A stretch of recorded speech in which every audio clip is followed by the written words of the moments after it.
Welcome back to another session of Ask Nati. Today, not a simple question. It will take some time to answer, but I got it twice Saturday, and the question is okay, so I understand what synthesis is, I understand that you're looking at the system as a whole, makes sense, but how you're doing it, like exactly how you're doing it. So to have this question, first of all, there is an infographics that we published that takes the main steps that organization should do or should follow if they want to do synthesis of a business. But in a nutshell, there are like several, 1, 2, 3, 4, 5, 6 elements that I follow before I'm doing any kind of understanding and trying to find out what are the issues. So first of all, just gathering. So I'll gather in 6 different ways. The first thing that I'm going to do is to understand the business. And if I want to understand the all, I want to understand the ecosystem of the business. I want to understand the evolution of the business over the year that the business exists. And I want to focus on anti-fragility, which means are there any properties of the organization that makes it anti-fragile? Very rare to find. Anti-fragile is something that you can break.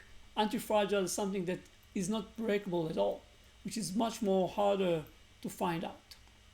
But that's the first one, business. The second one will be people.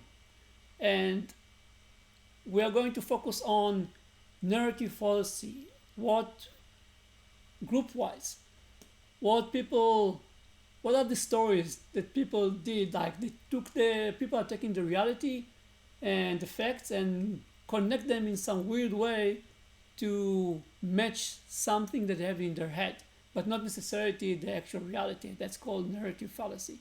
So what are the narrative fallacy that exist in organization, in groups, and individuals? Depends which level you are observing. Then system 1 and system 2, or fast or slow thinking, very common approach defined by Daniel Kahneman. And the idea is which decision we are taking fast without thinking, and which decision we are taking some time to think through and analyze it. Most of the time, many problems started because we're just doing that without thinking. So that's slow and fast thinking of system 1 and system 2. Mental models are extremely important. Mental models define how people are going to act. Everyone has his own mental model. They're very hard to change. But once they are there, they are ruling and governing many aspects of people and teams' behavior. And last but not least, strategic behavior, how a game is being approached by different groups. Is it collaborative or non-collaborative? To which level? Element that's very important to understand the interaction between elements in an organization. So this was the people, the business. The third will be what we discussed more than once and called causal diagram, causal diagram, which will take elements within the organization and how one element, what caused one element to another element, or what impact exists between different elements.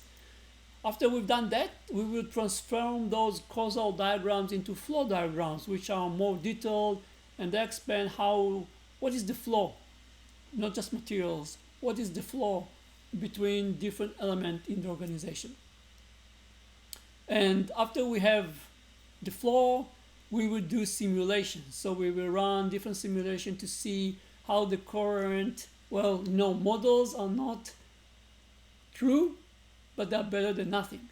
But running simulation models help you to see trends, potential issues, and when you have ideas how to fix it, running a different model or different simulation on a different model with changes help you to see to which extent your change is going to help.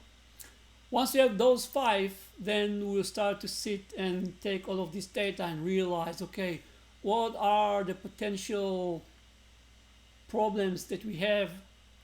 From those problems, which are the symptoms, which are the cause, which is the cause. So usually there are few causes or one cause, and what we can do in order to resolve the cause.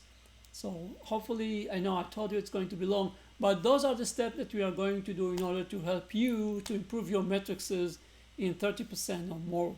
We truly believe, so we're saying it based on experience, using this approach, open your eyes to see issues that you never see when you're doing analysis. And problems in the system are severe, and this is the only way to significantly change matrices in your organization, by fixing problems in the system and not in elements in the system. That's all. Thanks. Bye.